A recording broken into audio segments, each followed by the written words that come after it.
Welcome to the House of Kayfabe. I am Derek Jones. I am the only Derek Jones that matters, the human wrestling encyclopedia, and a bunch of other monikers that the other Steve has decided to give me.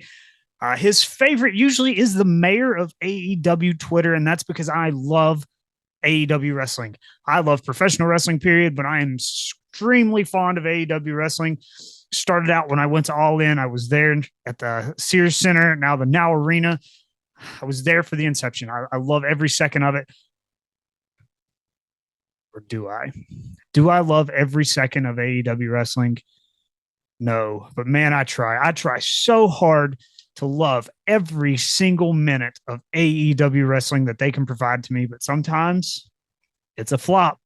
And that's why I'm here right now to review this week's AEW Dynamite. So tonight, we're going to talk about AEW. They're live from Dayton, Ohio, and the show opens with Jon Moxley coming through the stands in Ohio. He's from Ohio. He's going to get the pop. Makes it even better. He comes out with Wheeler Yuta. He comes out with his father, Dan, coming down the old school way, like the Shield. Rather than coming out of, the truck entrance that he has been coming out of on the first floor, he comes straight through the stairs, gets the good wide angle shot, the Okada shot that some people want to call it. Great. But why? Why is his father there? Why is Yuta there? Because we don't see him for the rest of the night.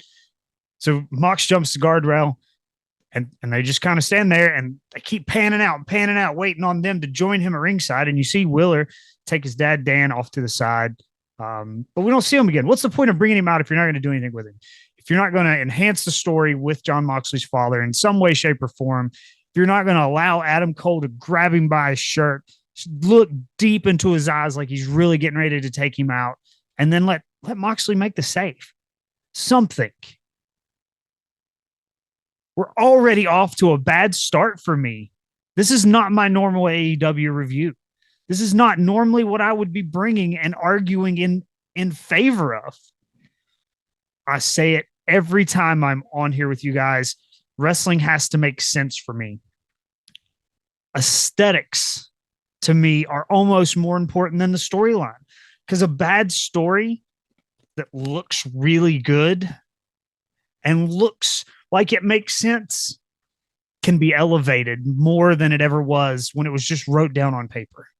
So we have already out of the gate things that don't make sense, and I hate it.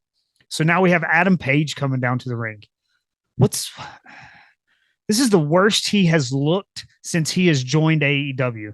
I don't know what his mindset is or what he's doing in his personal life. I know he just had a kid, more power to him. I have a little one myself. I have another one on the way. But man, he looks like he put on the freshman 15. He looks to be in the worst physical conditioning shape that he's ever been in. Are you trying to bulk up, Adam Page, or are you becoming complacent? Because sometimes, when you try to get bulk, you'll put on that little bit of weight, and eventually it will transition into something more. But right now, he just looks bad. So again, right out of the gate, AEW. I don't know what happened this week, but I struggled to watch every minute of this episode, but I watched it, and I watched it for you guys because I told the world that I would start doing AEW reviews because I am the AEW mayor of Twitter, or the Twitter mayor of AEW. I don't know. Barker makes up a bunch of nicknames for me, and I can't keep track of them half the time. Originally, I was the Thanos of pro wrestling. I really enjoyed that one, but since I enjoyed it, he did away with it. So it is what it is. So we move on to the match, okay? And the match hasn't even started, and they're already getting into it, and they go over into the crowd, which is really cool sometimes until you get to the end of the show, and I'll tell you why it's not cool. So they're in the crowd. They're laying into each other, and Jon Moxley puts Adam Page in a figure four on the floor. Awesome.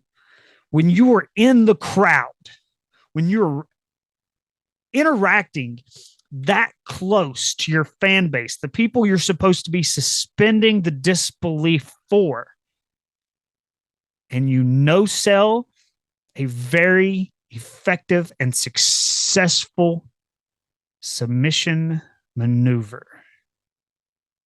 Hangman Page, that's strike number 2 for you. First, you look like crap, and now you're not even selling when you should be selling the most. You would almost think that this was a non-televised event And in their mind, the only people that can see me are the people that are close to me. And they're not going to care. They're just excited I'm close to them, that they can smack me on the back while I'm in a figure four. No, you're still a storyteller. You should be wailing in pain because you're in a figure four and no one's trying to help you get out of it. What are you doing? That's when you sell the heaviest. That's when you create that genuine reaction and that genuine emotion with the people that are in the arena. Auditory response is the most important thing for a live event. I say it a lot. The sound of the ring, the sound of the chops, the sound, God love them for it. The thigh slap on the super kick, whether it be the Bucks or Shawn Michaels or whoever does it, do it without the thigh slap and it just looks like a weak ass kick. That auditory response is everything. And you're just laying on the floor, curled up, holding onto a guardrail, doing nothing. Get real, man. Okay, so then they battle a little bit more and they're finally getting to the ring. And as they get into the ring, prior to that, there was little altercations back and forth. Okay, whatever. Production. What are you doing? So when you watched everybody getting into the ring and the bells getting ready to sound, Jon Moxley sitting over in the corner, get you one of them, and does away with it. The camera's focused on Jon Moxley while he's blading himself. What the crap? So he blades himself. He jumps up real quick and he runs over to Adam Page so they get the physicality. So it looks like he got opened up the hard way, but he didn't. What is going on? This is awful. This is your opening bout with two of your top guys, or at least one of your top guy and another guy that you want to be the future of professional wrestling, who at one time probably would have, but is completely ruined in my mind right now. He is at best a lower mid-card contender in this match. I'm talking about Hangman Page, and I hate that because Hangman Page is an original elite. He's Bullet Club. He's one of the guys that I really enjoyed. I enjoyed him in Ring of Honor. I enjoyed him in the beginnings of AEW. I enjoyed that push, that long, slow climb for him to make it to the top of the mountain. And now he's doing nothing. He's making small mistakes, and then the production team again not helping you at all. Tony Khan, AEW, if you want to hire me, hire me. If you want somebody that can teach the people about aesthetics and the way the product should look, just bring me in. I will match review every single match with every single person that you hire and that you put between those ropes. And I will show them the little things, small adjustment that make it so much more, because it's the little things that suspend disbelief. It's not the finishing maneuvers. It's not the top rope maneuvers. It's not the pageantry of the entrances. All right. It's the little things. It's selling. It's allowing the fans to register what just happened in the ring. It's all these little nuances that make a match believable. And at the end of the night, you'll see the guy that probably does it better than anybody. And I'm talking about Samoa Joe. But until then, we're going to stick with this match first. All right. So there's so much back and forth after the blade between the two of them.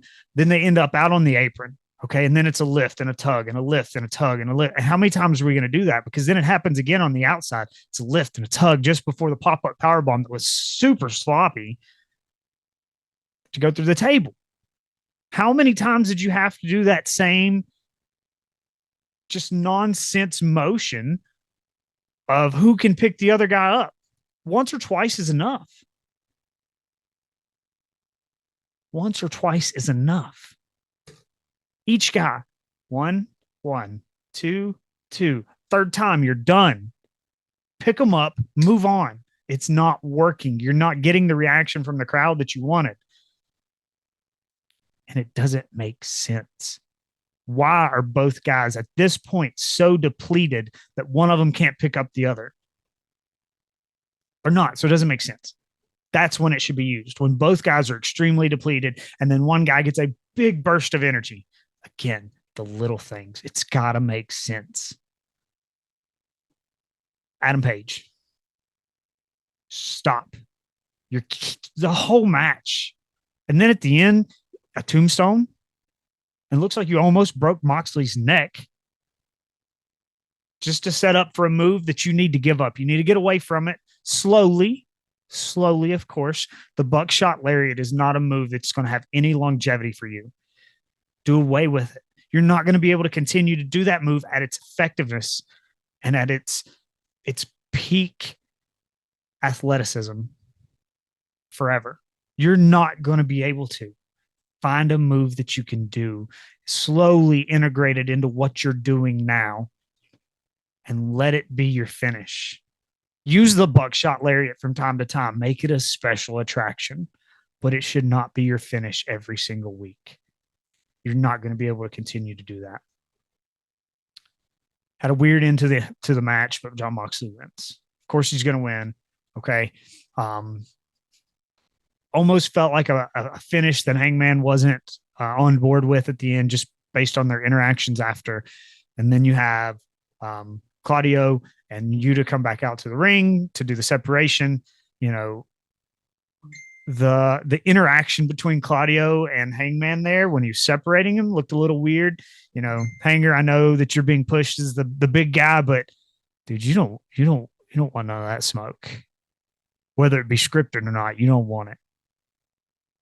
That's not the guy for you to be going up after. So that interaction should have never happened. It should have been Yuta pushing Hangman away, Claudio checking on Mox. That way, if there was a match that come of it, it would be more believable if you would end up winning to get back to Moxley. But Hangman beating Claudio, it's just not a thing. That's the first match. And it was a disaster. So I'm thinking, oh my goodness, what's going to happen now? Where do we go from this? Jeez. So now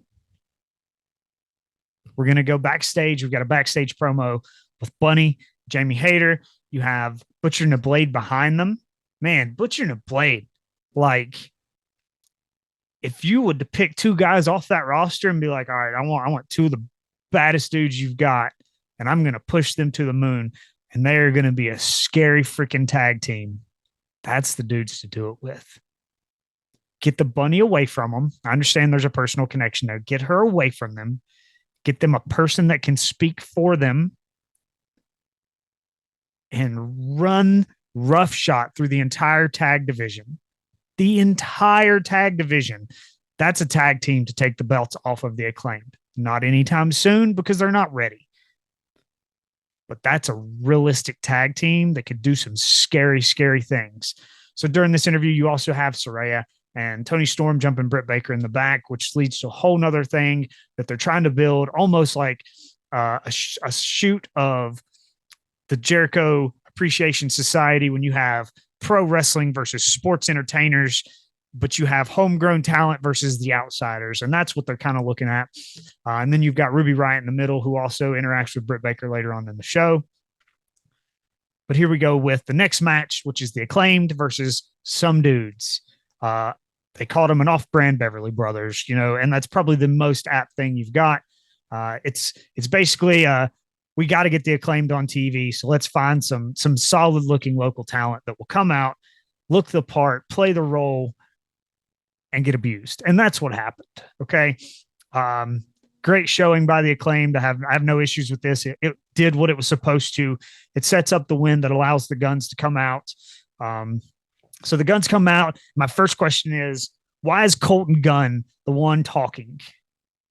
Why do you say anything at all? Why did anybody hand you a microphone other than to be a hype man for Austin, who is the star? Colton, you may transition one day to be $1 million talent, but right now you're not. Your brother is the star. Austin has the charisma, the ability, the in-ring work, the look, the drive, the talent. He has everything that is needed to develop into something special. The only thing that Colton has, over Austin is literally standing over Austin. He's a little bit taller, but oh well. Dude, let it go. You're not the mic guy. Your brother is. And I have to say, so after this interaction, whatever, they're bickering, they're fighting. Billy Gunn says, screw it, I'm out. Beat the shit out of each other and get it over with. Kind of like having 4 kids instead of 2, and they're all bickering. And he says, you know what? If you're going to bicker, put the gloves on and go at it. First one to get knocked down, deal with it. So he leaves. And then they start making comments about his past.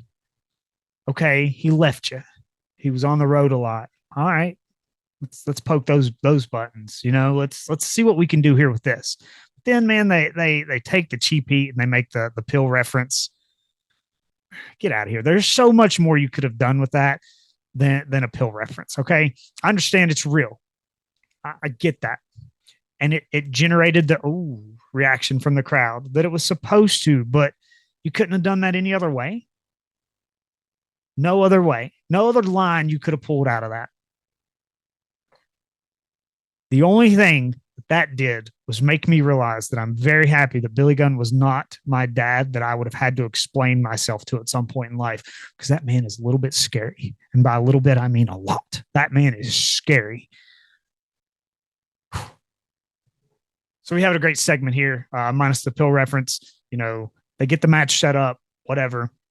I don't know if this is building to something major at some point. I don't know if they're going to try to push the Guns over, or if they're just utilizing the Guns because all their other tag teams are now in trios because the Elite has the trios titles and that's the team everybody wants to chase. Rather than making the Acclaimed true stars that they are, they're giving them the second string tag teams of the AEW roster, and I'm not crazy about that. Oh well. All right, so now we've got a promo with Jungle Boy. Tony Khan, again, a flop. Stop letting your talent cut promos with gum in their mouth. They want to walk to the ring and they want to be in the ring and they want to work while they chew gum. Okay, whatever. I know that's a big thing at WWE where Vince wouldn't let Mr. Kennedy chew gum when he was doing anything. Don't let them work the mic with gum in their mouth. They can't talk correctly. They can't speak clearly. Jungle Boy does not have a hard time speaking. With gum in his mouth, he does. Stop ruining my AEW. Stop making everything bad. Like, why are we in this situation where I'm even having this conversation? I don't understand it. I don't get it. Whatever. Moving on to an even bigger disappointment of the night. Takeshita versus Brian Cage. So they're talking about Takeshita and how tall he is, saying he's 6'2", and Taz makes a comment. Yeah, he's only an inch or two taller than me. Taz, bro, you were built at 5'9". You're my height. Can you not math? Do you not understand that it doesn't go 8, 9, 10, 1, 2? It goes 8, 9, 10, 11, 12, 1, 2. Somebody get Taz a ruler or a step stool or, some common sense. Love Taz at the desk, but man, like that was just a stupid comment and it was a lie. It was false. Dude, you're not 6 foot. You're not even close. Get past it. Brian Cage, waste of TV time. A waste of TV time. And I know I'm probably going to get a lot of heat for this, but I'm not sold on Takeshita. I know they're calling him the next big deal and a phenom of the professional wrestling world, but I like Japanese wrestling. I like Japanese wrestlers.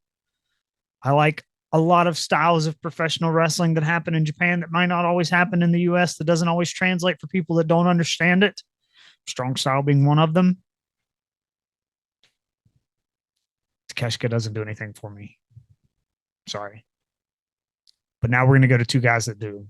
Two guys that completely show off their abilities.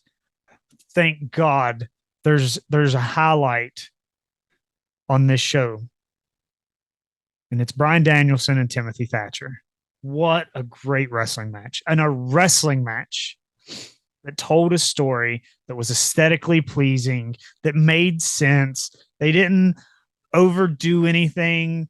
They didn't try to repeat the same holds and maneuvers because they didn't get it right the first time, because they did. They got it right the first time. They are professional wrestling. Love seeing Timothy Thatcher in AEW. Love watching Timothy Thatcher work in Noah. I liked Timothy Thatcher in NXT WWE. He is a realistic wrestler.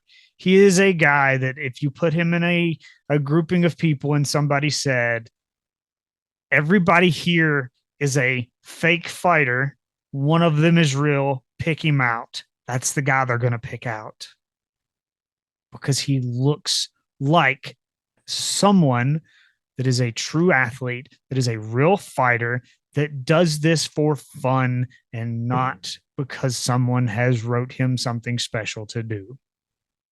Timothy Thatcher is a man.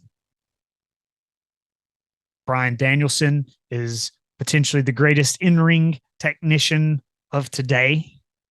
I'm saying today because there's a lot of debate that can go into that. But today, he's potentially the greatest in-ring technician, the in-ring worker. And he even elevates Timothy Thatcher because he's not afraid to work stiff. He's not afraid to get hit. He's not afraid to take a hard bump. Aesthetics. Guys that are willing to do the extra step to get more out of what they're trying to convey to the crowd. Yeah, you can throw a chop. Okay. But when you have a guy that can throw a chop and make it not only sound through the arena, but show on his opponent, it resonates with the crowd. Because at that point, it's like, oh, that sounded good. But look at his chest. I know the last time that I had something whelp up on me like that, it was it hurt. And that's what does it. That's what suspends disbelief. Not Hangman Page curled up at a barricade while he's getting a figure four put on him. Anyway, Bryan Danielson, Timothy Thatcher, thank you both for making an episode of AEW Dynamite that was not so bearable, enjoyable. There's still a lot of bad that I can talk about in this episode. So now we have Roosh in the back, and MJF shows up with a briefcase of money. So he's a money guy now. Like, MJF at one time should have been the apex of professional wrestling. Some weeks he's a coward and runs away from everybody. How are you going to be the world champion and a coward when you don't have a heater with you? It's a big guy that, for some of you that don't know. So when Shawn Michaels was a coward champion, he had Diesel. Awesome. When Seth Rollins was his coward champion, he had J&J Security to take all the heat for him. Awesome. When AJ Styles is a coward champion, he has Omos. Awesome. It works when you do it right. And one of the best ones ever was Christian Cage in TNA with Tomko. That was perfect. You can be the coward champion when you have someone to take all the heat for you. You run your mouth because you have little guy syndrome, and then you got a big friend that's really willing to put a boot in somebody's face for you. Okay, MJF, you're doing the same thing. Every time someone has to face you, they have to go through trials and tribulations. When are we going to get past that? When are we going to get past the idea that somebody has to go through steps to get to MJF? Like, why is everything like it's an obstacle course to get to the guy? Why is it not just, I've already won these matches, I'm the number one contender, I deserve a title shot? Because then it makes it look like you're prolonging it because you're the coward, but again, you don't have a heater. What, the Dynamite Diamond Ring? That's your heat? At one time, it could have been Wardlow, but man, you guys ruined that. And I understand he had to split off to go do his own thing, and he could potentially become a Big deal. And I think he's slowly taking those steps that way, but he should have became the big deal beating MJF, not turning on MJF and giving the ring to Punk and all this. He should have been the one that said, "No, I'm done with your crap. I'm taking the belt off of you." Still while doing everything that he's doing now, only at the side of MJF, still building himself as a babyface with the Powerbomb Symphonies and winning a TNT title and losing it, maybe because MJF didn't want to help him out and do the favor. There's a lot you can do there. There's so much good storytelling that should have happened that didn't. Tony Khan, just give me a call. I got you.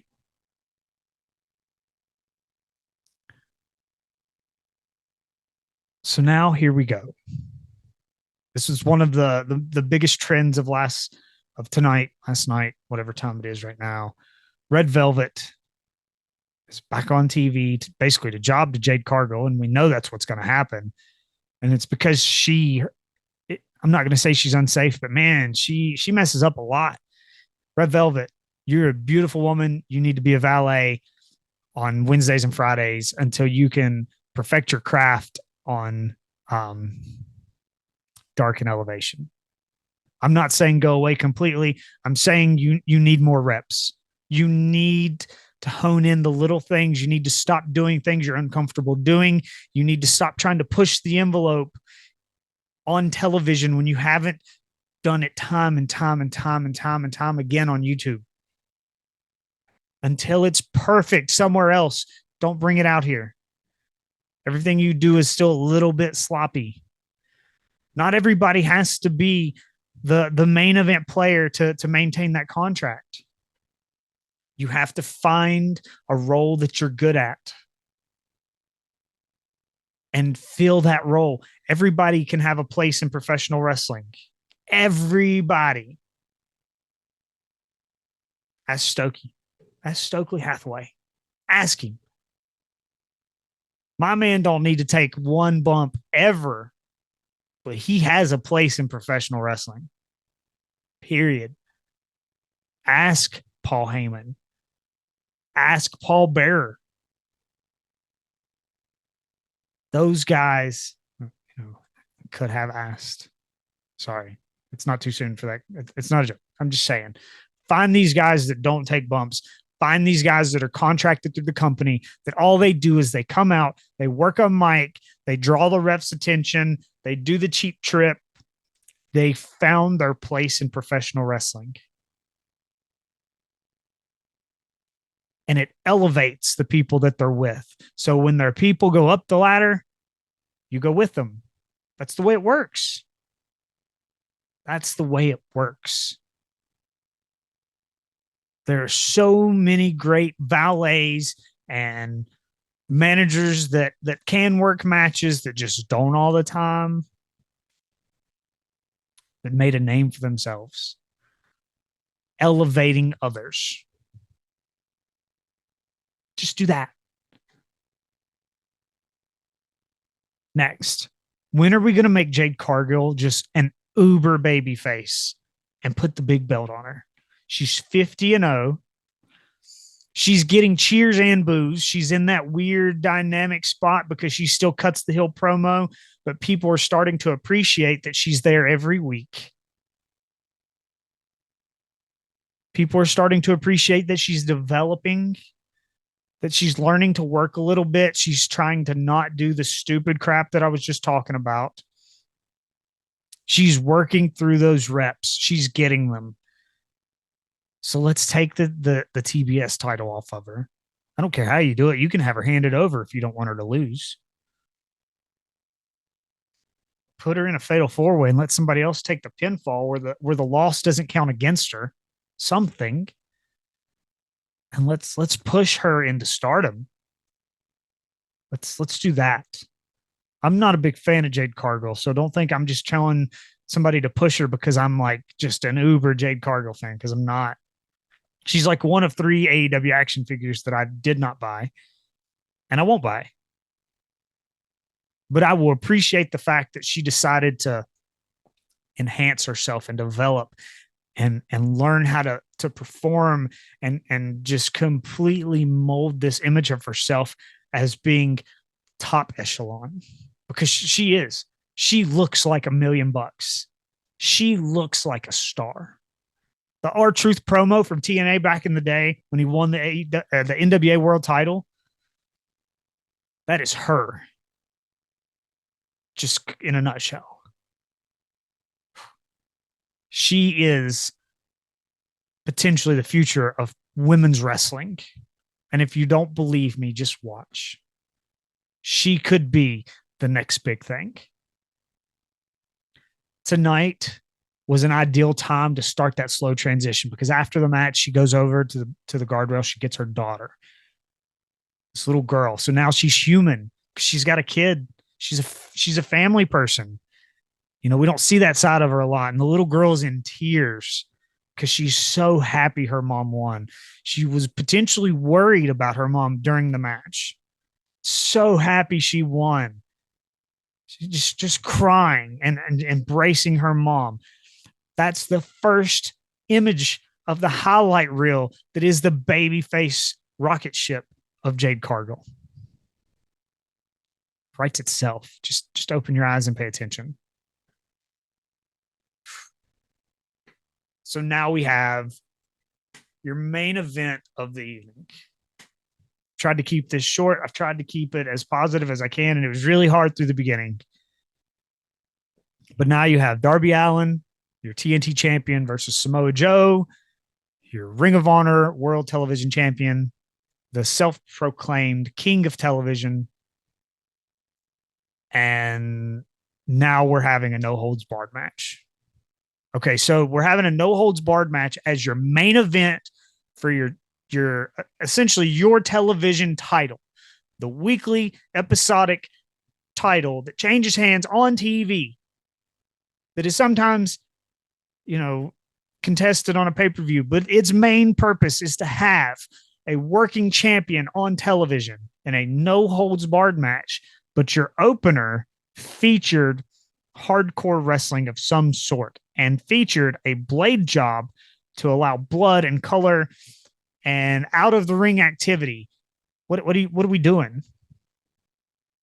Why would you take away from your main event like that, or attempt to take away from your main event like that? Because really what happened is, if you put the main event side by side with your opener is exposed.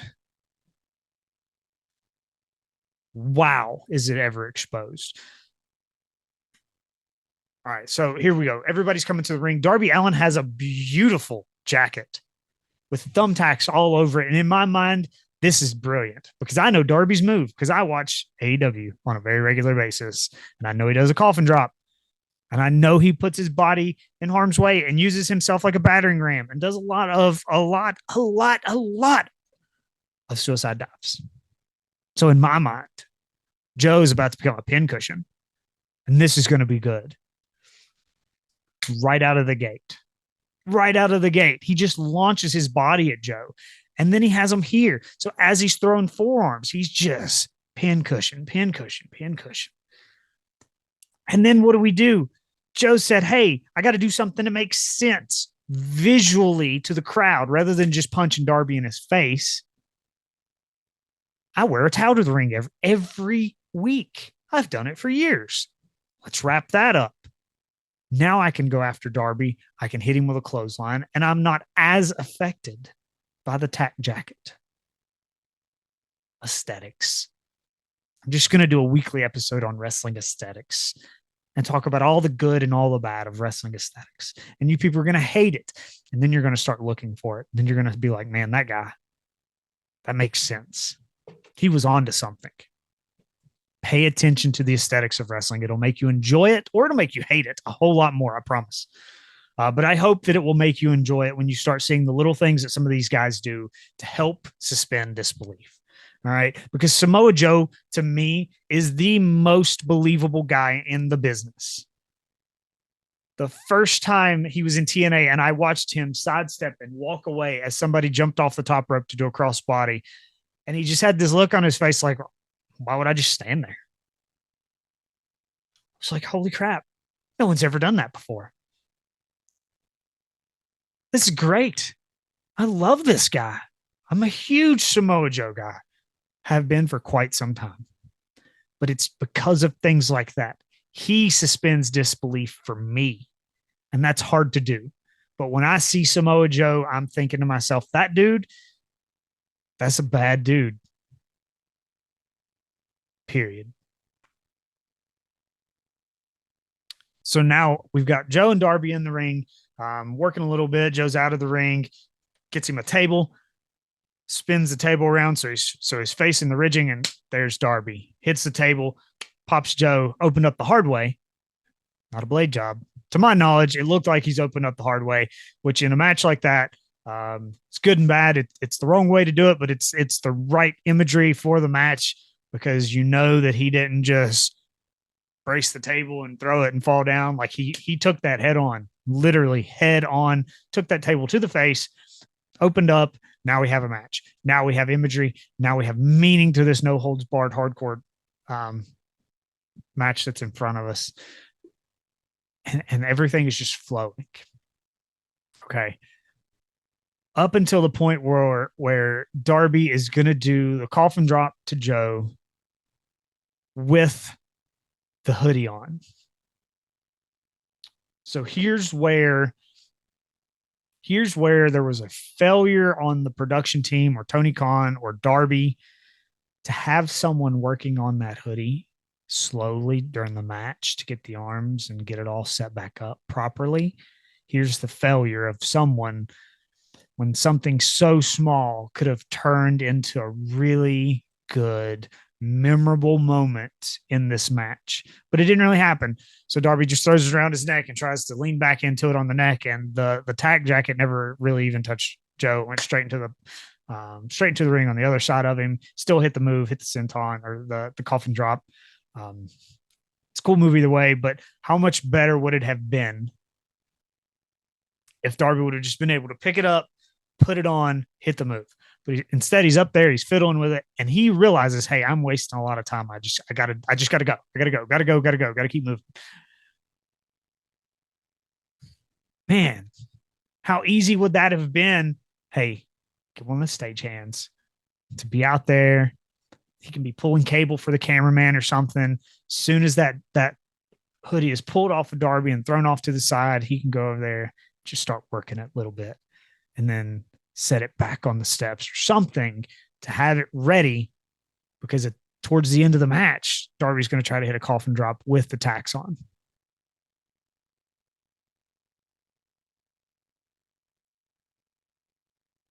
I mean, if I'm Tony Khan, I pay people to do things to make my product better. Why is that not one of the things that you paid somebody to do?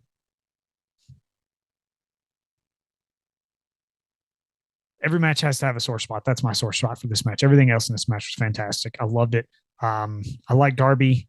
I'm not like over the moon about him or anything, but I like Darby. I like that he's committed to what he does. He lives the gimmick, or the character that he portrays is really him. I don't know, one way or another. It just translates well on screen. He's comfortable in what he's doing. I love it. Again, Samoa Joe, he is the absolute man. Towards the end of this match, they do something that I love in professional wrestling when it makes sense and can make a difference in the match, and they expose the ring.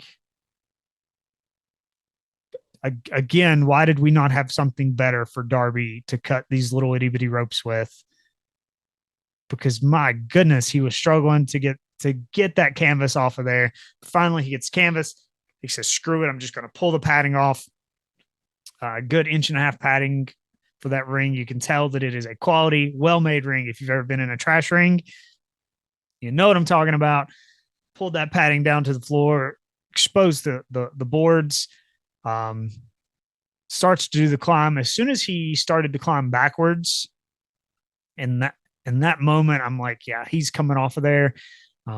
He's taking the bump, obviously, in the end of the move. In some way, it's going to be Darby. It's not going to be Joe, because at that point, Darby should have been going up, facing outward to do a coffin drop, because that's his norm. But when he's going up backwards, then that means he's looking at Joe, and Joe's coming after him. And sure enough, he does. Muscle Buster onto the exposed wood. Great imagery, great move. Um, New TNT champion Samoa Joe. So now we have Joe in the ring celebrating, and here we have him. He is back. Wardlow comes down to the ring. Hair is gone. The little ponytail's gone. Joe cut it off. The dude looks like a fucking GQ model now. And that's what it should be. That little man bun ponytail. Thank God for Samoa Joe and doing the right thing for the business by cutting Wardlow's hair. Because now this dude looks like someone that should be suited up wearing gold. If you want to compare it to anything, he looks like he should have been in Evolution. That's what Wardlow looks like right now. He could have been Batista in Evolution. And if played right, he could be the Batista of AEW. And I'm not just comparing him that way because he's a big jacked up muscle dude, but it's because he looks like a big jacked up muscle dude that looks good in a suit.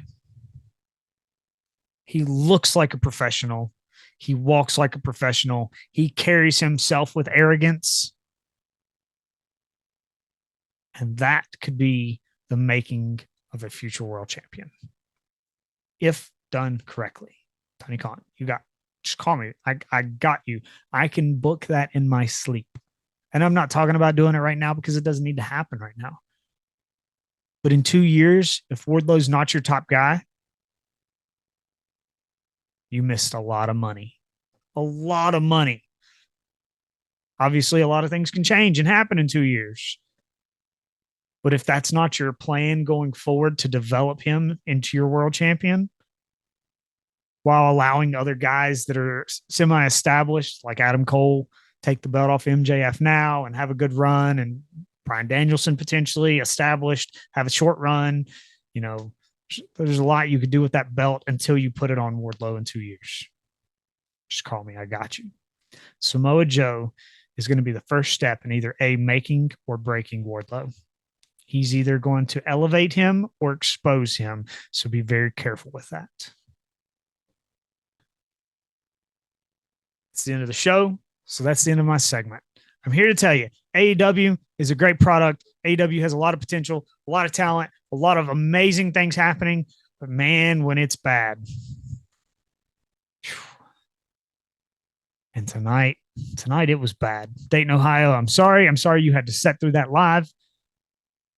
AEW fans all over. I see a lot of you on Twitter. You're back and forth on it. I seen somebody post about it today that said, man, AEW was fired tonight. And all I did was respond to where? Are you talking about like the steaming pile of crap that they left in the beginning? Or are you talking about like the embers and ashes in the middle? Or did you only watch the Samoa Joe match? They didn't want to respond. And I don't know why. I would have had a great conversation with you. If you could tell me why it was great, we'll talk about it. Otherwise, I'm going to tell you, AEW live from Dayton, Ohio was awful. Probably a D rating total show. Would have been a do not watch had it not been for Samoa Joe and Darby Allin. Joe, Darby, thank you. Brian and Thatcher, great mid-show segment, but let's be honest, you could have put that match on any other week and people would have probably enjoyed it more because they were not so burnt out on just the crap wrestling that happened before you. So, Joe and Darby, thank you. I am Derek Jones, the only Derek Jones that matters. This is the House of Kayfabe. Like, subscribe, share, keep up with us. Everything we do, constantly evolving, constantly growing, constantly changing, always bringing you the best possible content that's out there. If you think you can do a better job, let us know. If you think that we're telling you a bunch of lies and we're talking about a bunch of things that don't make sense, let us know. If you absolutely hate my segment and you don't comment down below, then you're just like somebody that doesn't vote that then bitches about who the president is. No one cares. If you don't do your part to let us know that we suck, then just keep on watching. And if you don't do your part to let the world know how great we are, then why are you still watching? House of Kayfabe, Derek Jones.